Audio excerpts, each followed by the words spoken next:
¿Qué es la verdadera fuerza y el estoicismo?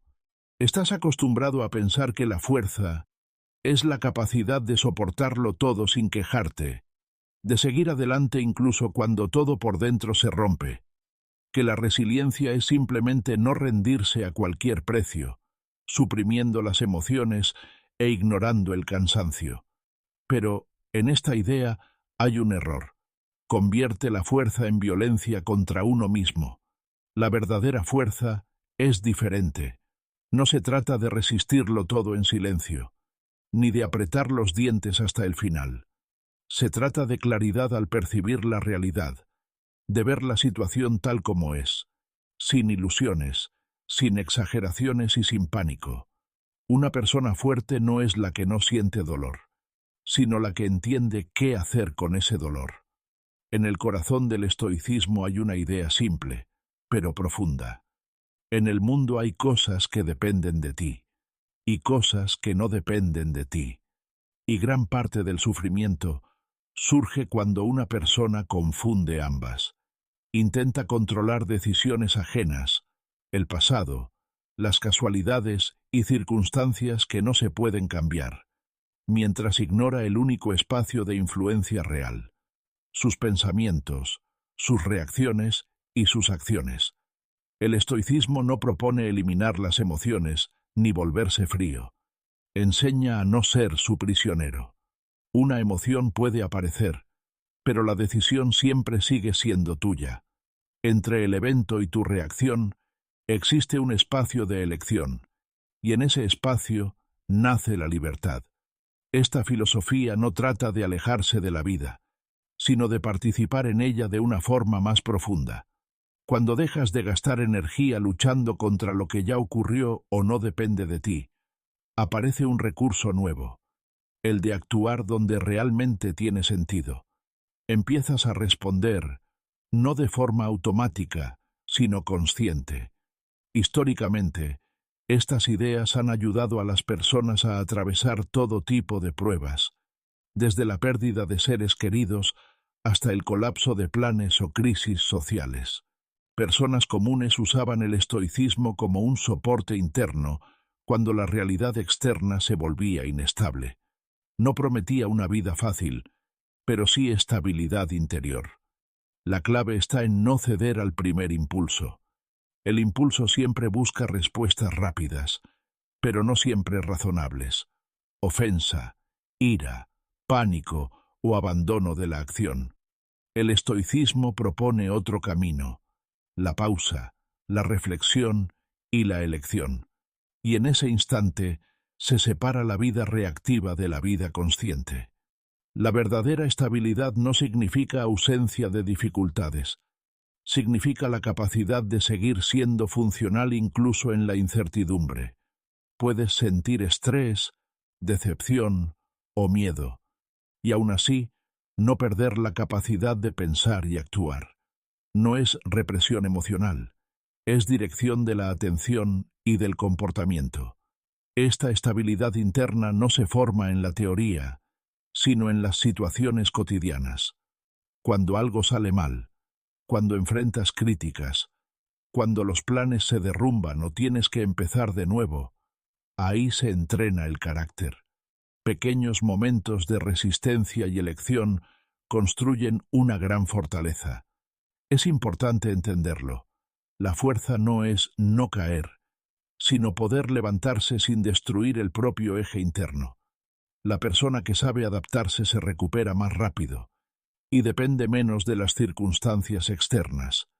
El estoicismo también enseña responsabilidad sobre el propio estado. En lugar de preguntar ¿por qué me está pasando esto?, propone otra pregunta: ¿qué puedo hacer con esto ahora mismo? Esto desplaza el foco de la impotencia a la acción, del caos a la estructura. Cuando una persona deja de luchar contra lo inevitable y empieza a trabajar con lo posible, su vida se vuelve más manejable, sufre menos por lo que no puede cambiar, y se invierte más en aquello sobre lo que sí tiene influencia. Al final, el estoicismo no trata de dureza ni de represión emocional. Trata de madurez mental, de la capacidad de permanecer en calma en la inestabilidad, de actuar sin ilusiones y sin perderse bajo la presión de las circunstancias. Por eso esta filosofía es hoy más relevante que nunca. En un mundo donde todo cambia rápidamente, el soporte externo se vuelve inestable, pero la estabilidad interna sigue siendo algo que siempre te acompaña. Y a continuación, analizaremos 10 principios prácticos del estoicismo que puedes aplicar en tu vida diaria desde ahora mismo, para desarrollar poco a poco esta estabilidad, esta claridad y esta fuerza interior. Debes estar preparado cuando todo salga mal. Muchas personas viven con una expectativa silenciosa de que la vida debería ser predecible y en general cómoda, que si te esfuerzas lo suficiente, si planificas bien y eres lo bastante bueno, los problemas graves simplemente te evitarán. Pero la realidad no funciona así. La realidad no tiene la obligación de ajustarse a nuestras expectativas. Por eso la decepción se vuelve tan frecuente, no solo por las dificultades en sí, sino por la creencia interna de que esas dificultades no deberían existir. Cuando una persona cree que una vida normal es una vida sin fallos, cualquier obstáculo se percibe como un error del sistema, cuando en realidad es simplemente una parte natural del proceso. Si esperas un escenario perfecto, te vuelves más vulnerable, no porque haya algo mal en ti, sino porque no estás preparado para una alternativa diferente.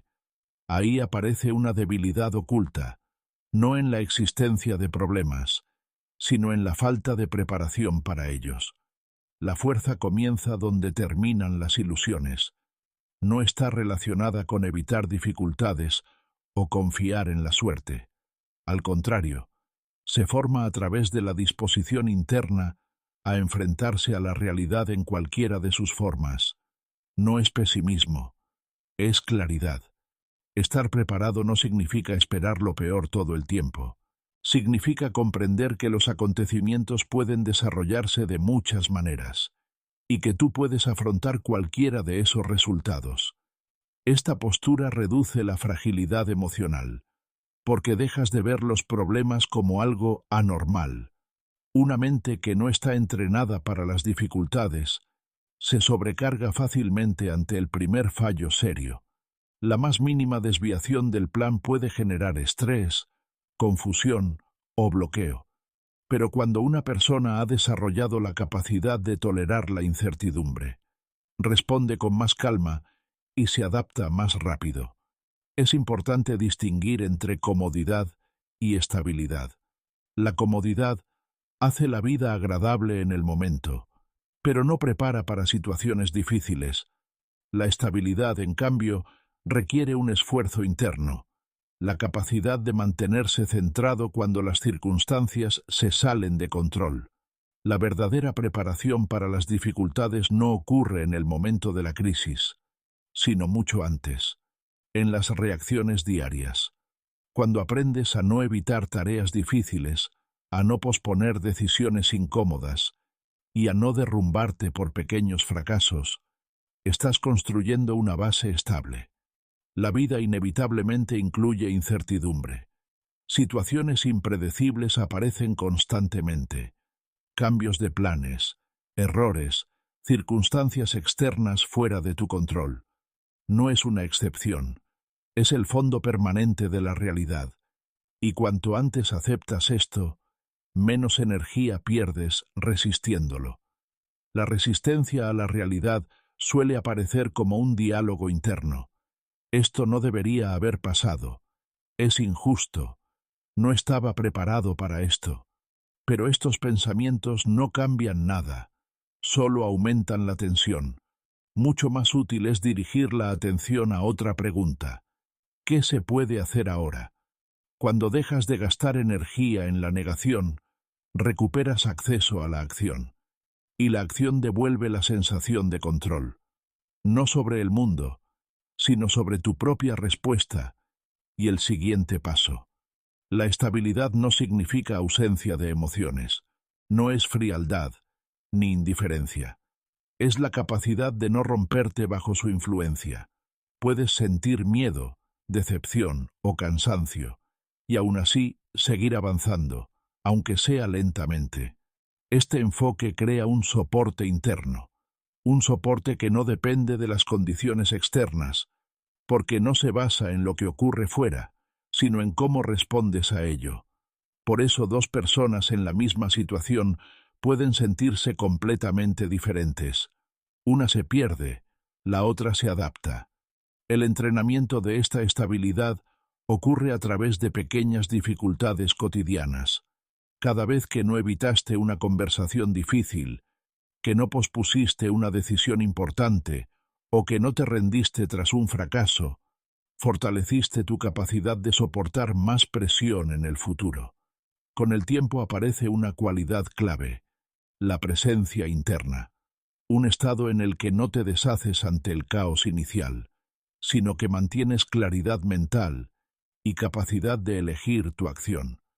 Eso es lo que distingue a una persona estable. No espera que todo sea fácil siempre. Está preparada para que sea diferente. Y por eso, no se pierde a sí misma cuando las cosas se ponen difíciles. Controla el ego, o el ego te controlará a ti. El ego es una parte interna de la personalidad, que busca constantemente confirmar su propia importancia.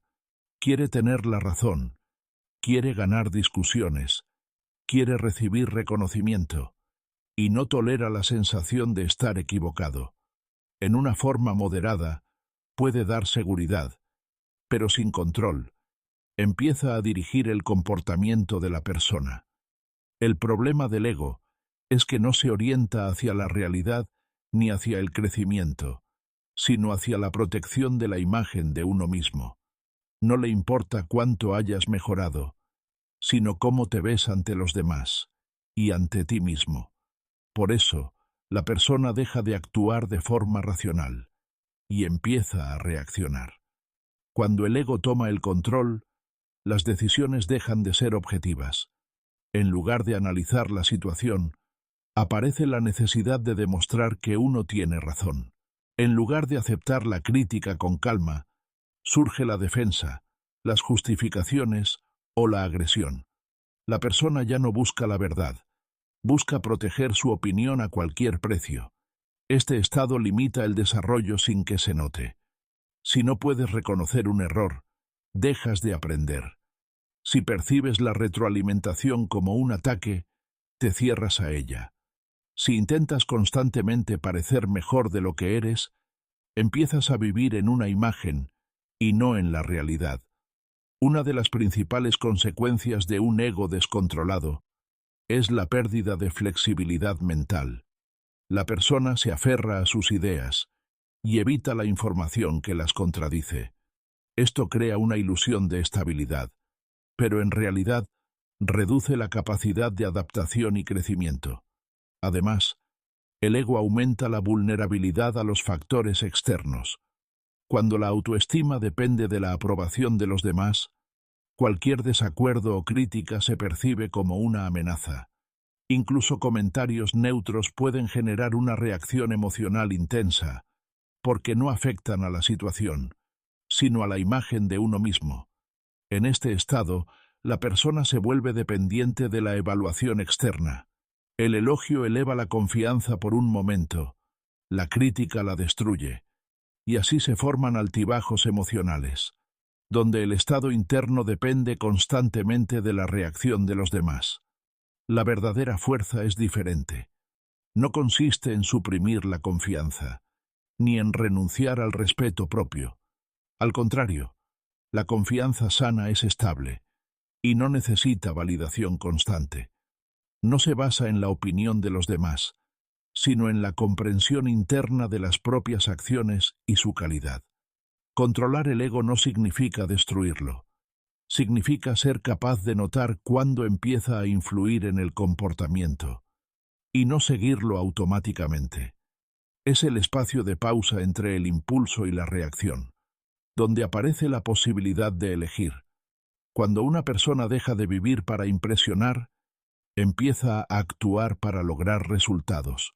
Ya no gasta energía en parecer más inteligente, más fuerte o más exitoso de lo que es, sino que se enfoca en el crecimiento real, incluso si no siempre luce impresionante.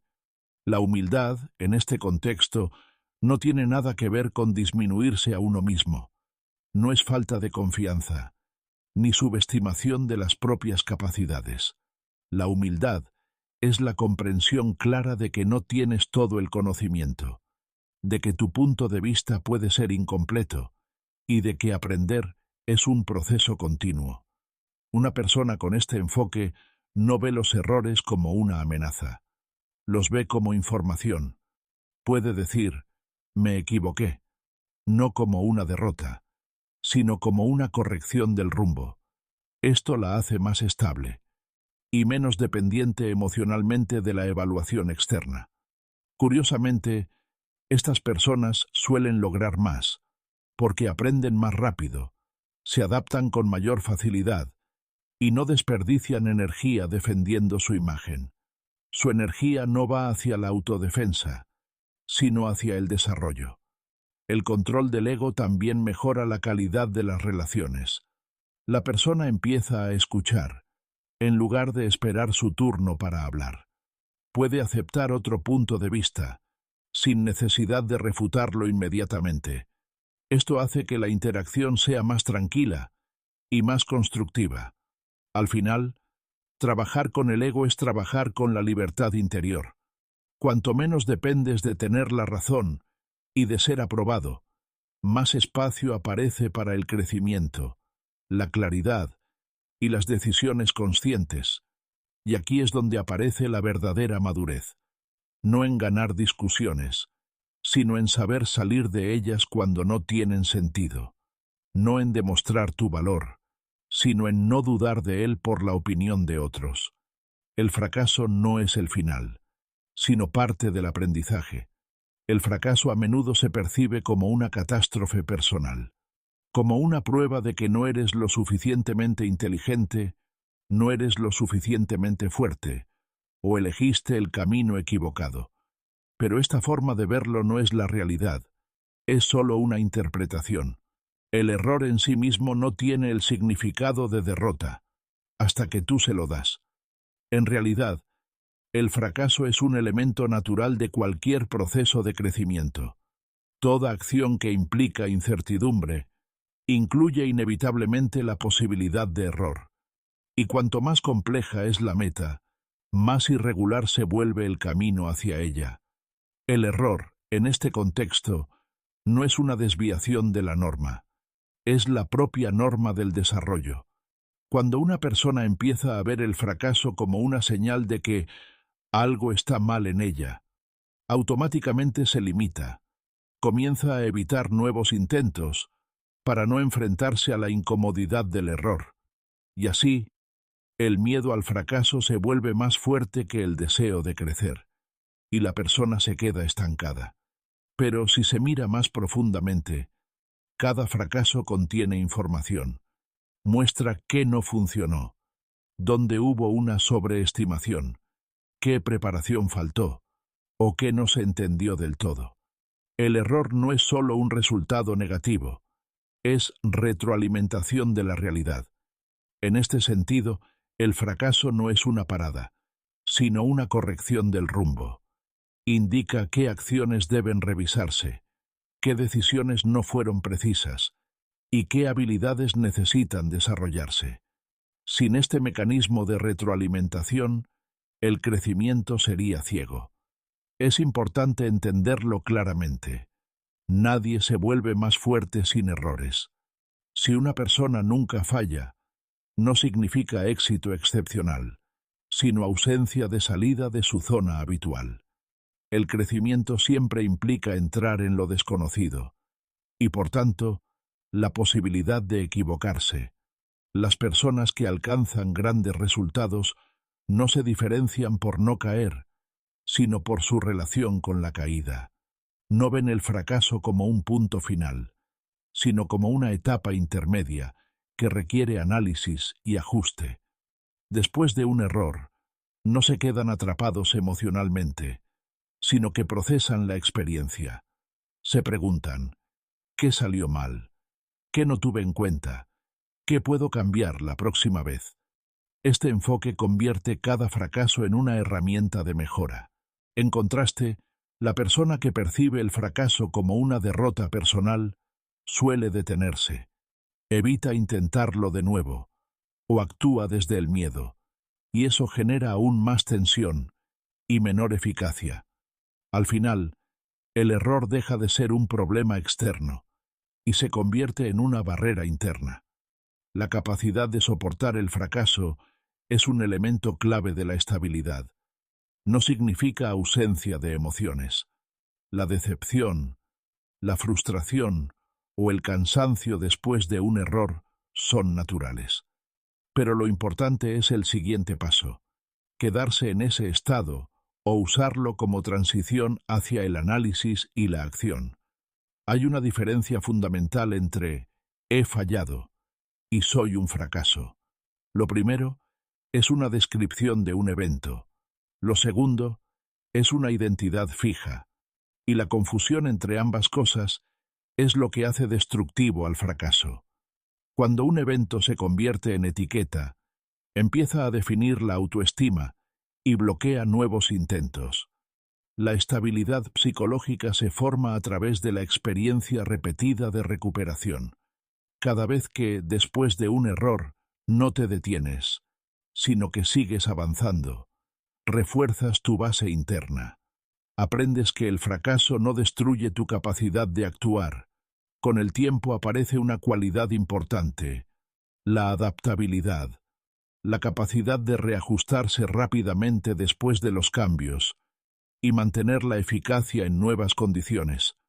Esto no es posible sin errores, porque son ellos los que obligan a revisar estrategias.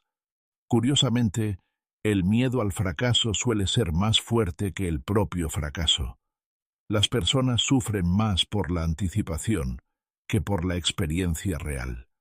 Pero la práctica demuestra algo claro: casi ningún error es definitivo si se extraen conclusiones y se continúa. Por eso, el fracaso puede verse como una etapa de ajuste del camino. Elimina ilusiones, prueba hipótesis y separa lo que funciona de lo que no. Sin este proceso, la persona avanzaría a ciegas, repitiendo los mismos errores. Al final, la estabilidad no es la capacidad de evitar caídas, sino la habilidad de no romperse con ellas, no quedarse atrapado en el momento del error, sino usarlo como punto de reevaluación y crecimiento. Y eso es lo que distingue a quienes se detienen, de quienes, poco a poco, alcanzan un nuevo nivel. Imagina que has perdido todo lo que amas. La idea de imaginar la pérdida de todo lo que te importa puede sonar difícil, incluso incómoda. Pero el sentido de este ejercicio no es sumergirse en lo negativo, sino cambiar la percepción de la realidad. Es una forma de devolver claridad allí donde la costumbre ha adormecido la atención. Con el tiempo, la persona se adapta a todo lo que tiene. Lo que ayer parecía valioso e importante, hoy se convierte en el fondo de la vida cotidiana. Dejamos de notar cosas simples: la posibilidad de comer con calma, de hablar con un ser querido, de caminar sin dolor, o simplemente de respirar sin esfuerzo. Se vuelven normales, y por eso pierden su carga emocional. La pérdida imaginada rompe este automatismo. Cuando imaginas que todo eso desaparece, surge un contraste entre lo que tienes ahora y lo que podrías perder. Y ese contraste devuelve la sensibilidad. Empiezas a ver valor donde antes no lo veías. No se trata de vivir con miedo constante a la pérdida. Al contrario, es una práctica que ayuda a reducir la dependencia de ella. Paradójicamente, cuanto más te aferras a las cosas y a las circunstancias, más tensión interna generan. Aparece una preocupación constante: ¿cómo no perder? ¿Cómo no perderlo todo? ¿Cómo mantenerlo? Cuando recorres mentalmente el escenario de la pérdida, ocurre un cambio interno. Empiezas a comprender que nada de lo que tienes es permanente, y esto no es una fuente de ansiedad, sino un hecho de la realidad. Y precisamente aceptar este hecho reduce el miedo en lugar de aumentarlo. La persona que comprende la naturaleza temporal de las cosas deja de percibirlas como algo que debe permanecer intacto para siempre. Empieza a valorarlas en el presente, sin intentar retenerlas a cualquier precio, y esto crea una relación más tranquila y más madura con la vida. La gratitud, en este contexto, no es solo una reacción emocional, es una forma de percepción. No nace de compararse con otros, sino de comprender la fragilidad de lo que ya existe. Los momentos simples dejan de ser fondo y se vuelven significativos por sí mismos. Curiosamente, este tipo de pensamiento no vuelve a la persona sombría o pesimista. Al contrario, devuelve la sensación de presencia. En lugar de vivir los días en automático, aparece la atención a los detalles, a las palabras, a las sensaciones, a los encuentros. La vida se vuelve más viva, porque empiezas a notarla. También disminuye la dependencia interna del resultado. Cuando entiendes que nada es eterno ni garantizado, desaparece la ilusión de control total. En lugar de intentar controlar todo, surge el enfoque en cómo se vive cada momento concreto. Esto también influye en las relaciones humanas. Dejan de percibirse como algo dado por hecho. Aparece más atención en la conversación, menos irritación por detalles pequeños, más valor en la simple presencia del otro. Esta forma de percibir reduce el nivel de ansiedad. El miedo a la pérdida suele basarse en la idea de que la estabilidad debería ser permanente. Pero cuando aceptas que toda estabilidad es temporal, desaparece la necesidad de defenderse constantemente de amenazas hipotéticas. Es importante aclararlo. No se trata de vivir esperando lo malo. Se trata de no vivir dentro de la ilusión de una garantía eterna. Son estados diferentes.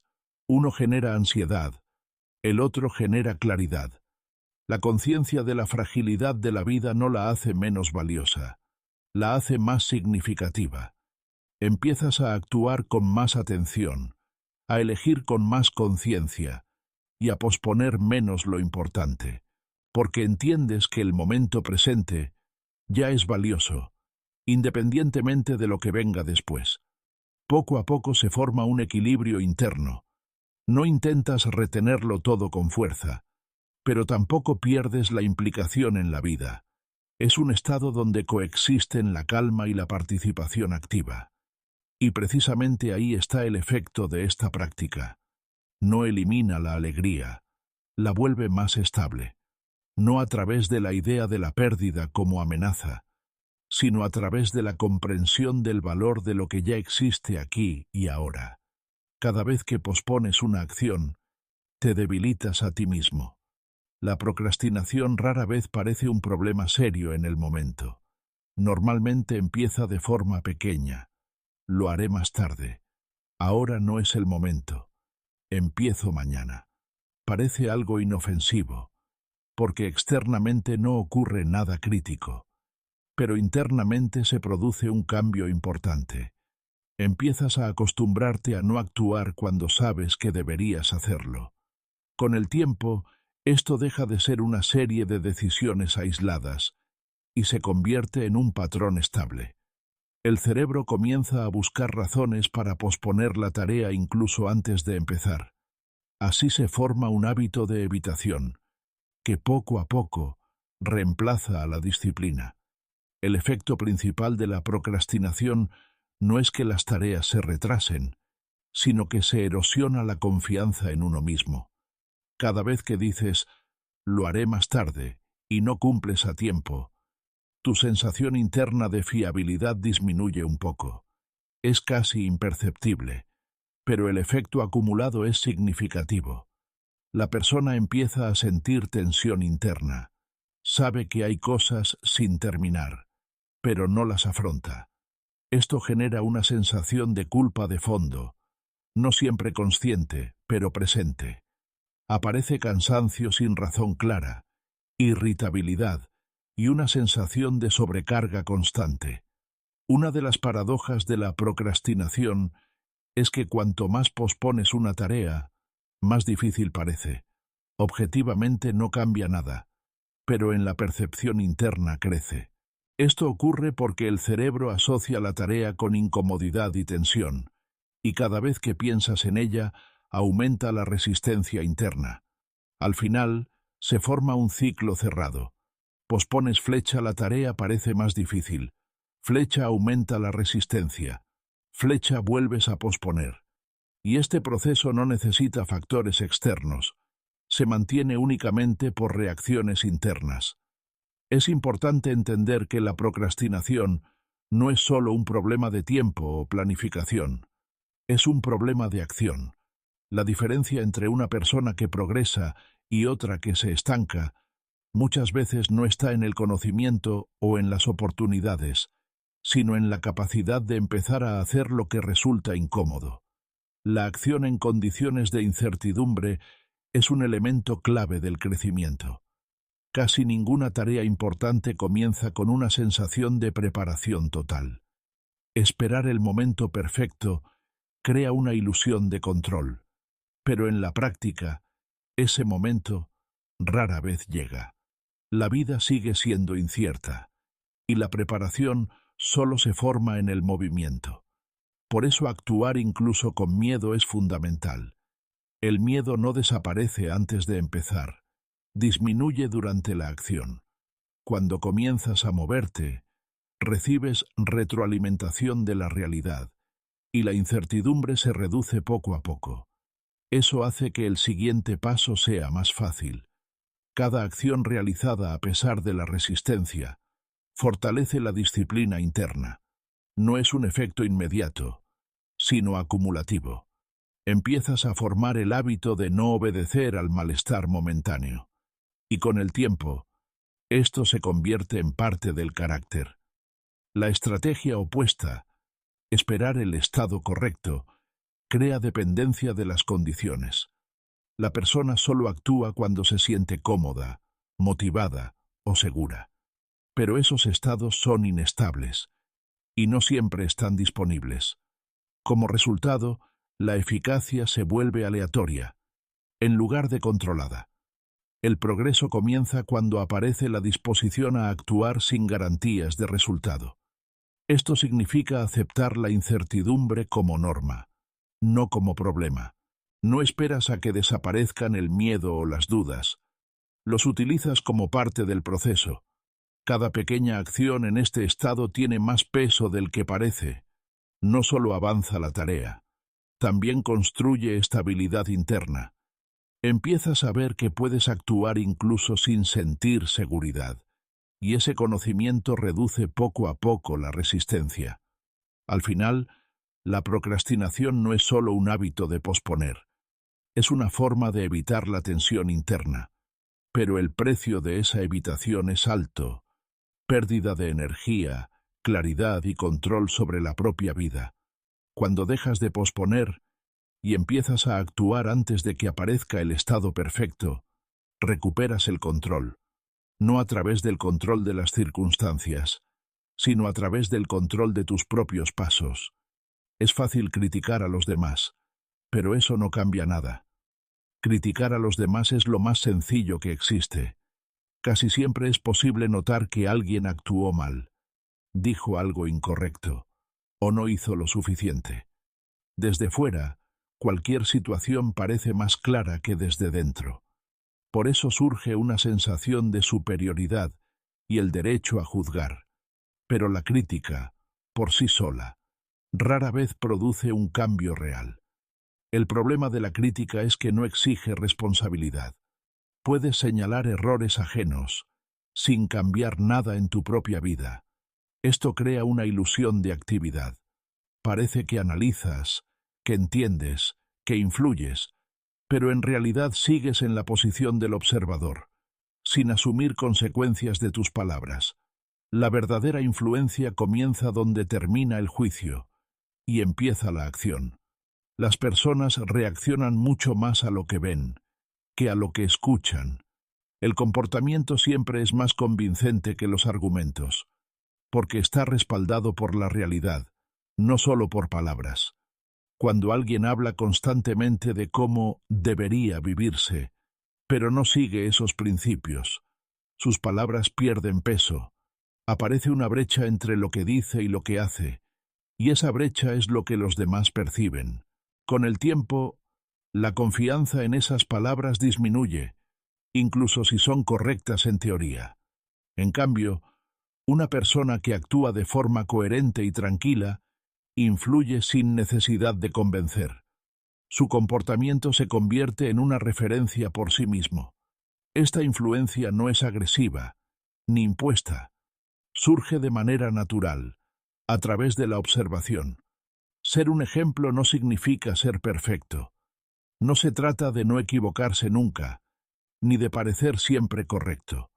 Se trata de la coherencia entre lo que crees y lo que haces en situaciones reales, especialmente en los momentos en los que nadie está mirando. Precisamente el comportamiento en ausencia de observación externa revela el nivel real de disciplina interna. Es fácil actuar correctamente cuando hay público, expectativas o presión social. Mucho más difícil es mantener los mismos principios cuando no hay evaluación externa y existe la opción del camino más fácil. Ahí se forma la verdadera integridad. No nace en declaraciones públicas, sino en decisiones privadas, en cómo actúa una persona cuando nadie la observa ni la juzga. Esos momentos, poco a poco, construyen el carácter. Las personas perciben de forma intuitiva la incoherencia entre palabras y acciones. Aunque no siempre lo expresen directamente, la confianza se basa en la consistencia observable del comportamiento. Por eso la influencia no se crea con explicaciones, sino con estabilidad en las acciones. Cuando alguien vive de acuerdo con sus valores, su comportamiento se vuelve predecible, en el mejor sentido. Los demás empiezan a entender qué esperar de él, y eso genera una sensación de fiabilidad, mucho más valiosa que las palabras bonitas o los argumentos convincentes. Curiosamente, influir mediante el ejemplo no requiere convencer activamente. No se trata de demostrar que tienes razón, ni de cambiar a los demás directamente. Es un efecto secundario de la coherencia personal. Las personas empiezan a orientarse hacia ese comportamiento, porque lo perciben como estable y claro. El juicio hacia los demás, en cambio, puede dar alivio emocional momentáneo, pero no produce cambios reales. Mantiene la atención en los otros y desvía la energía del propio desarrollo. Al final, la energía se pierde en evaluar, en lugar de mejorar.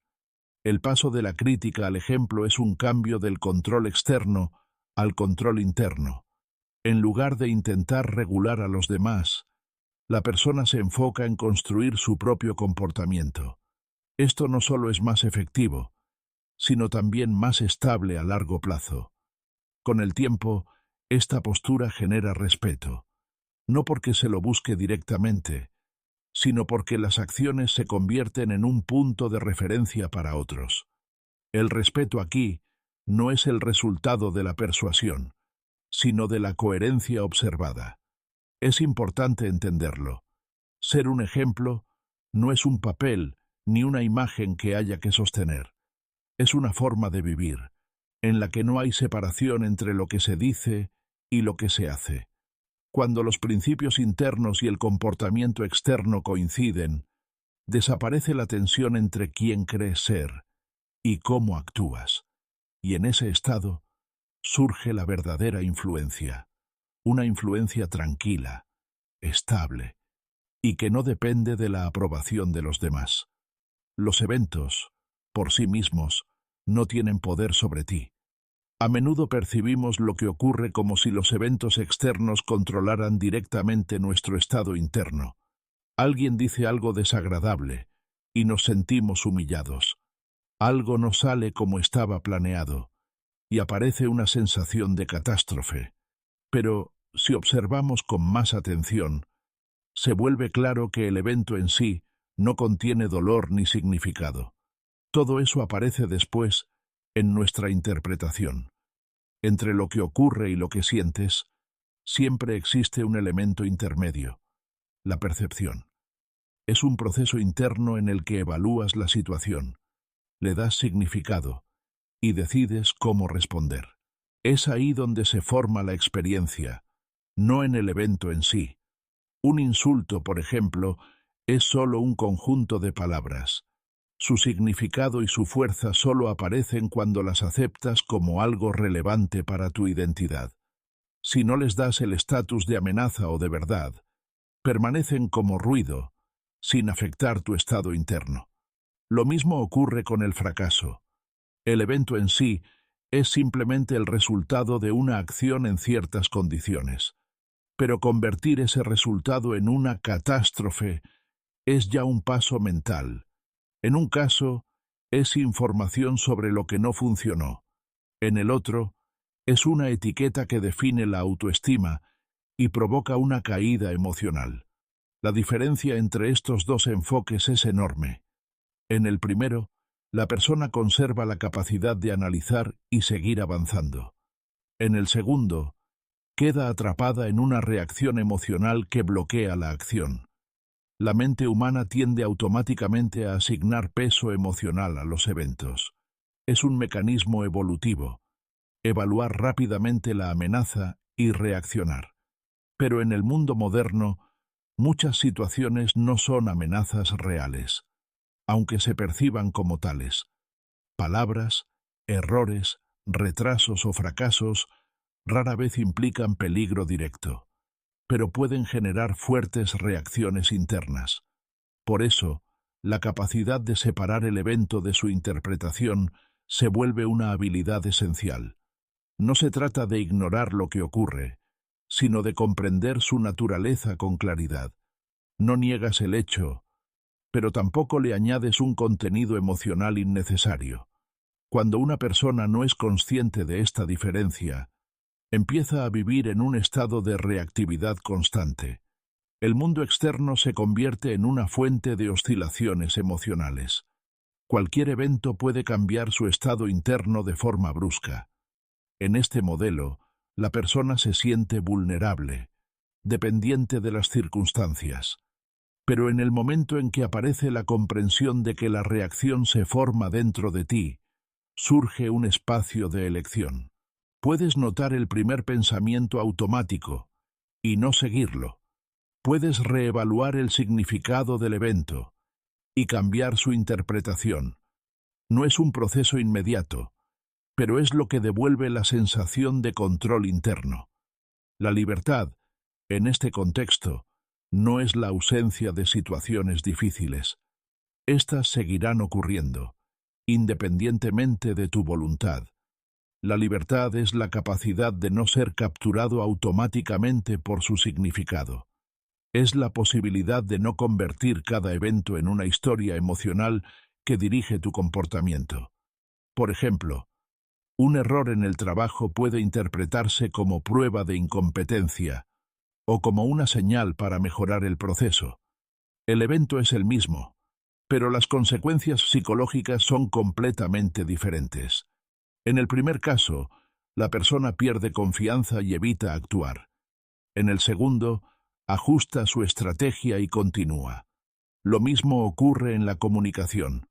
Un comentario puede vivirse como un ataque personal o como una retroalimentación neutra. En el primer caso, surge defensa y tensión. En el segundo, aparece la posibilidad de aclarar y mejorar la interacción.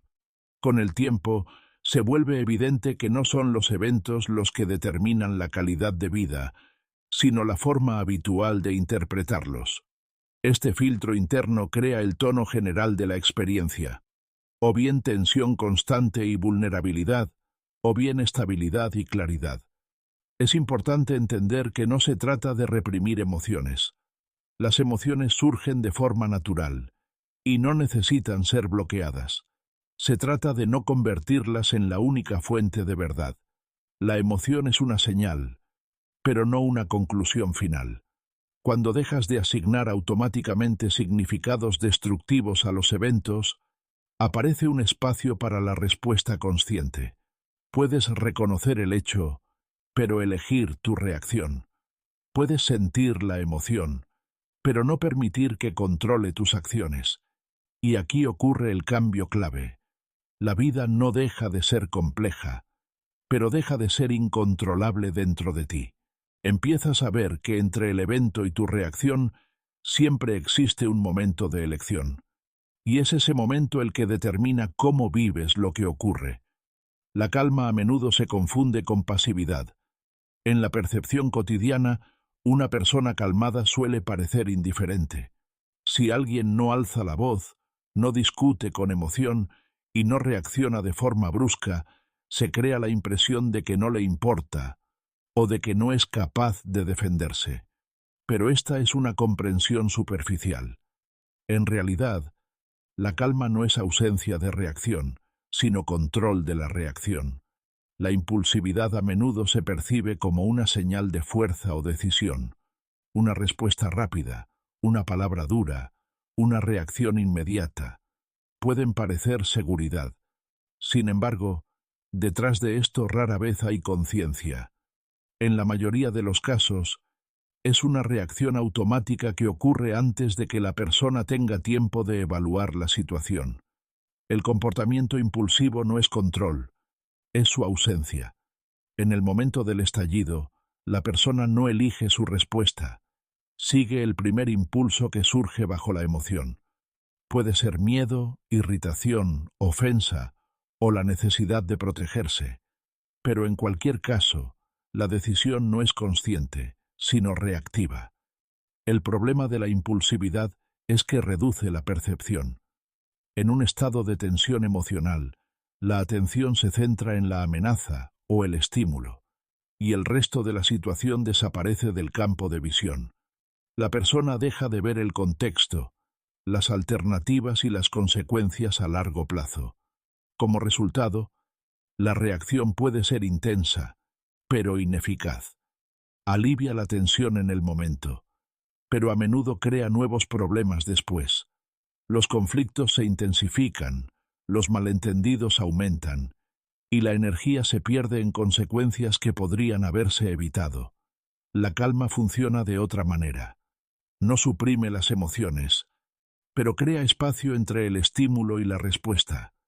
En ese espacio, aparece la posibilidad de observar la situación con más amplitud. No actúas de inmediato. Primero observas, comprendes, y solo después eliges tu respuesta. Esto no es lentitud, es precisión. Una persona calmada no necesariamente reacciona más despacio, reacciona con más exactitud. Sus acciones consideran más factores, no solo la primera ola emocional. Mantener claridad mental en situaciones difíciles requiere disciplina interna. Cuando aparece presión, conflicto o incertidumbre, el impulso natural es reaccionar rápidamente. Pero precisamente en esos momentos es cuando más importante es no perder la capacidad de pensar.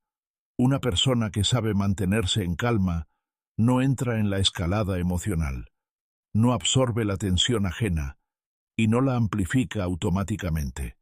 Esto no significa indiferencia, significa control sobre la dirección de su energía. Esta postura aporta una ventaja significativa en la toma de decisiones. Cuando las emociones no dominan, es más fácil ver la estructura real de la situación. Separar hechos de interpretaciones. Lo importante de lo secundario, lo temporal de lo esencial. La calma también reduce la cantidad de conflictos innecesarios. Muchas discusiones no surgen de desacuerdos reales, sino de reacciones emocionales a la forma del mensaje. Una respuesta impulsiva puede convertir una situación neutra en un conflicto. Cuando una persona no reacciona de inmediato y primero procesa lo que ocurre, puede evitar el conflicto por completo o transformarlo en algo constructivo. Esto ahorra energía y preserva relaciones que de otro modo podrían deteriorarse. Es importante entender que la calma no significa ausencia de tensión interna. La tensión puede existir, pero no controla el comportamiento. La diferencia está en quién toma la decisión, la emoción o la conciencia. Una persona calmada puede tolerar la incertidumbre sin necesidad de eliminarla de inmediato. No busca cerrar el malestar con una reacción rápida. En su lugar, permite una pausa, en la que aparece la posibilidad de una elección más precisa. Con el tiempo, este hábito forma un estilo de pensamiento estable. La persona deja de ver cada dificultad como una exigencia de respuesta inmediata. Aprende a distinguir entre situaciones que requieren reacción rápida y aquellas donde lo importante es la decisión correcta. Esto influye directamente en la calidad de vida. Menos errores impulsivos, menos conflictos innecesarios, menos arrepentimientos por lo dicho o hecho en estados emocionales. Surge una sensación de claridad interna y control. A largo plazo, la calma deja de ser solo una forma de reaccionar y se convierte en una base del carácter. Permite mantener estabilidad incluso en condiciones inestables, cuando el entorno cambia de forma rápida e impredecible. Y por eso la calma no es debilidad, ni pasividad. Es una forma de madurez, en la que la persona no se pierde bajo la presión de las circunstancias, sino que sigue siendo capaz de pensar, elegir y actuar de manera consciente. Estamos acostumbrados a buscar aprobación, pero esto es una trampa. La necesidad de aprobación es uno de los hábitos más profundamente arraigados en el ser humano. Desde una edad temprana aprendemos a orientarnos por la reacción de los demás. El elogio significa «lo hice bien». La crítica significa «lo hice mal». Poco a poco, esto forma una dependencia interna de la evaluación externa, que puede empezar a dirigir el comportamiento sin que lo notemos, incluso en la vida adulta. El problema comienza cuando la opinión de los demás deja de ser solo una referencia y se convierte en el criterio principal del propio valor. La persona deja de apoyarse en su propio entendimiento y empieza a comprobar constantemente la reacción externa. ¿Cómo se ve esto? ¿Qué pensarán? ¿Si lo aprobarán o lo juzgarán? Al final, el compás interno es reemplazado por uno externo. Este enfoque crea inestabilidad constante, porque las opiniones ajenas no solo son diferentes, sino a menudo contradictorias. Lo que para una persona es correcto, para otra puede ser un error. Si intentas cumplir todas las expectativas al mismo tiempo, aparece inevitablemente un conflicto interno que no puede resolverse. La persona que depende de la aprobación empieza poco a poco a cambiar su comportamiento según la audiencia. En distintas situaciones, actúa de manera diferente, no porque sea natural, sino porque intenta adaptarse a lo que los demás esperan. Con el tiempo, esto lleva a la pérdida de coherencia interna. Cuando el comportamiento se convierte en reacción a la evaluación externa, desaparece la sensación de un yo estable. En su lugar aparece un conjunto de roles que cambian según el contexto. En un entorno, la persona intenta ser más segura, en otro, más cautelosa, en otro, más complaciente. Pero detrás de esos roles, cada vez es más difícil ver las propias convicciones reales. Este estado genera tensión interna. La necesidad constante de adaptarse requiere un gran esfuerzo psicológico.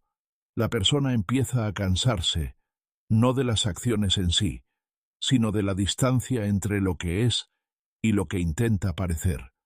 Es importante entenderlo.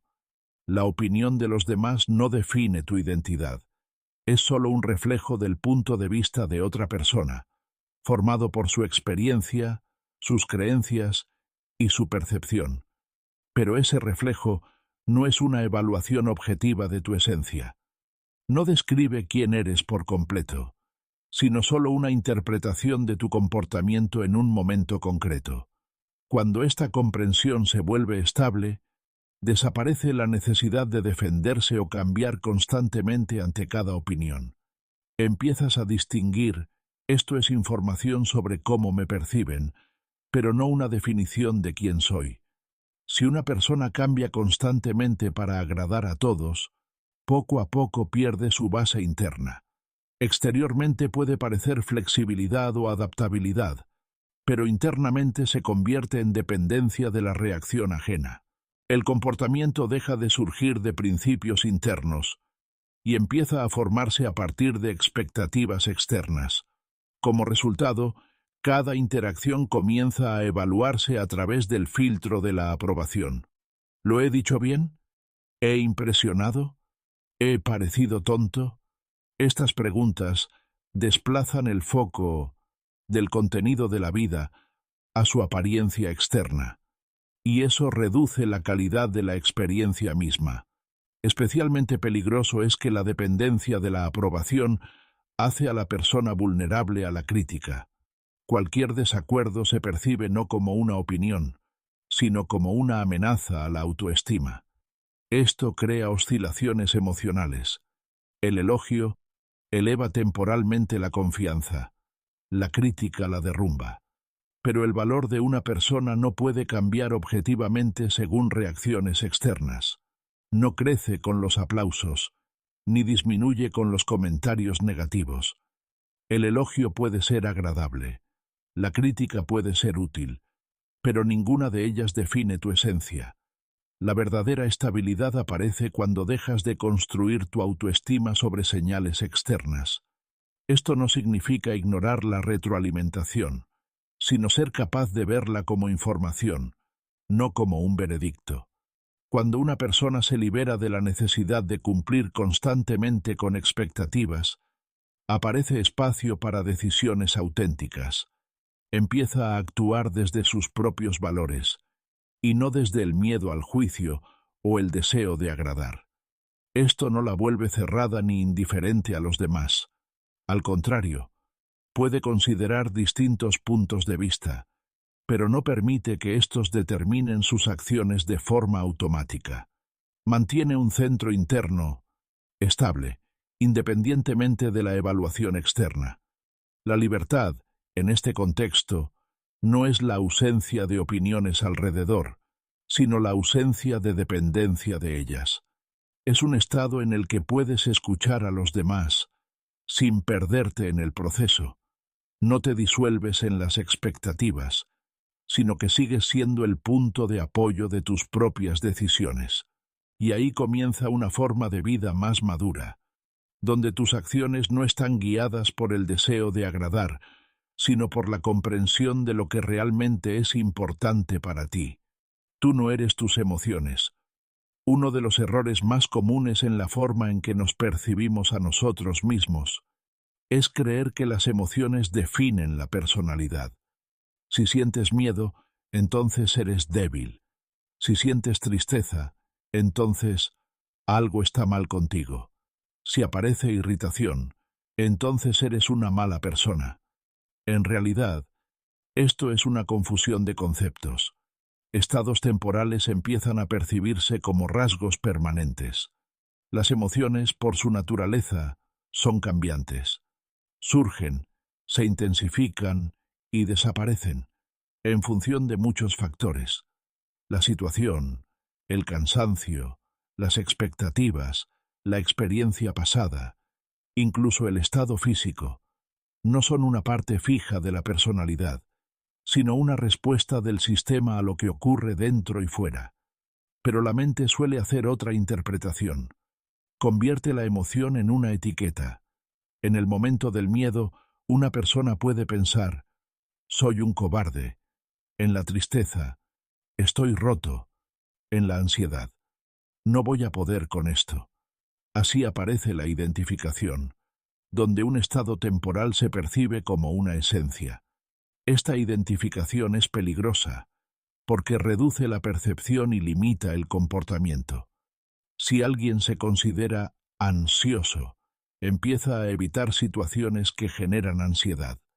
Si se considera débil, deja de intentar acciones difíciles. La emoción se convierte en un límite, más allá del cual la persona deja de avanzar. Pero una emoción no es una instrucción, ni un veredicto. Es una señal que refleja el estado actual del sistema, pero no determina lo que debes hacer. El miedo puede indicar incertidumbre o riesgo, pero no significa que la acción sea imposible. La tristeza puede acompañar una pérdida, pero no elimina la capacidad de seguir adelante. La capacidad de separarse de las emociones es un fundamento de la estabilidad psicológica. Permite mantener claridad interna incluso en estados inestables. Una persona puede sentir una tensión intensa y aún así no perder el control de sus acciones.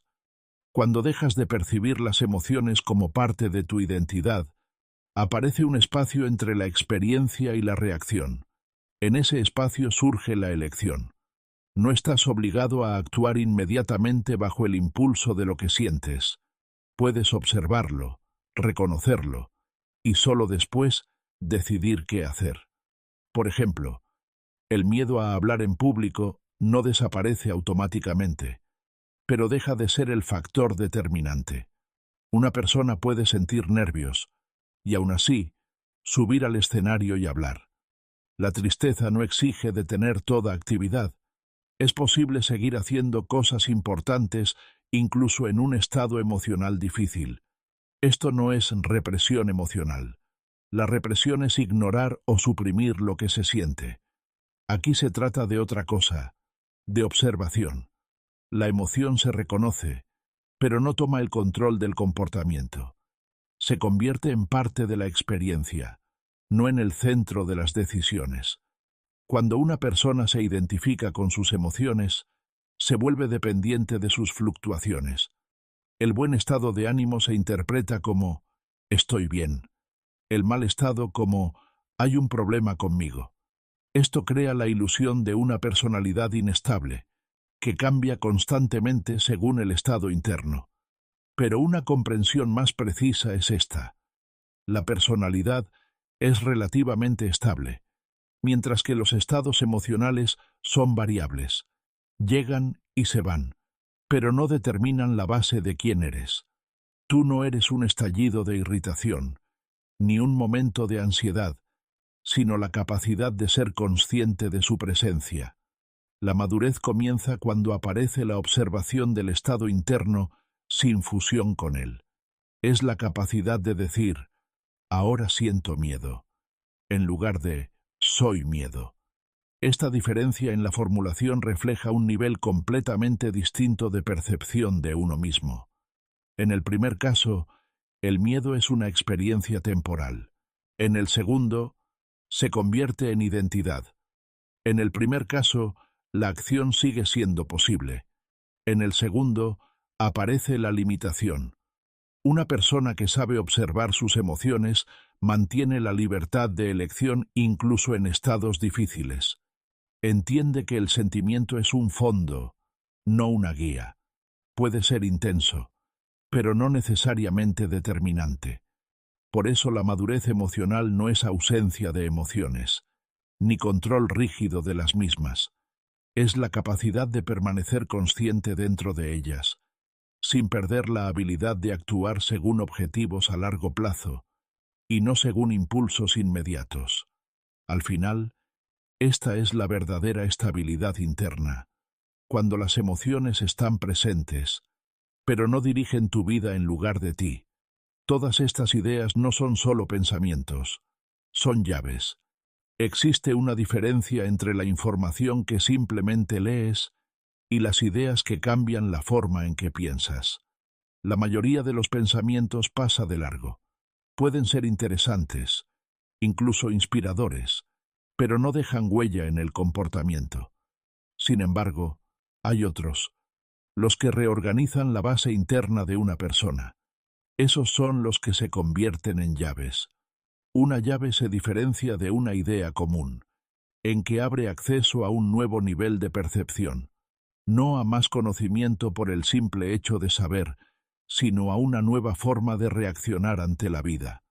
Cuando comprendes un principio, empiezas a ver las situaciones de otra manera, y eso influye poco a poco no solo en los pensamientos, sino también en las decisiones, los hábitos y las acciones. El poder de estas ideas es que no necesitan validación externa. Su valor no depende de cuántas personas estén de acuerdo, ni de cuán populares sean. Funcionan dentro, en la forma en que reaccionas al estrés, la incertidumbre, la presión, los errores, la crítica, el cansancio. Si una persona solo lee estas ideas y las olvida en unos minutos, nada cambia. Pero si vuelve a ellas una y otra vez y empieza a aplicarlas en situaciones reales, ocurre un cambio, no inmediato, no visible al instante, pero estable. No cambia la información, cambia el hábito de percepción. La esencia de estas ideas no es dar motivación momentánea. La motivación es una chispa que desaparece rápido. Puede dar impulso, pero no construye estabilidad. El cambio real ocurre a través de la repetición, la práctica y la aplicación consciente en la vida diaria. Cuando una persona empieza a actuar no desde el impulso, sino desde la comprensión, poco a poco se vuelve menos dependiente de las condiciones externas. Deja de ser completamente gobernada por las emociones, por las reacciones de otros o por circunstancias aleatorias. Aparece un espacio entre el estímulo y la acción, y es en ese espacio donde se forma una nueva versión de la persona. No una versión perfecta, ni siempre tranquila, sino una que es capaz de observar sus reacciones y ajustarlas.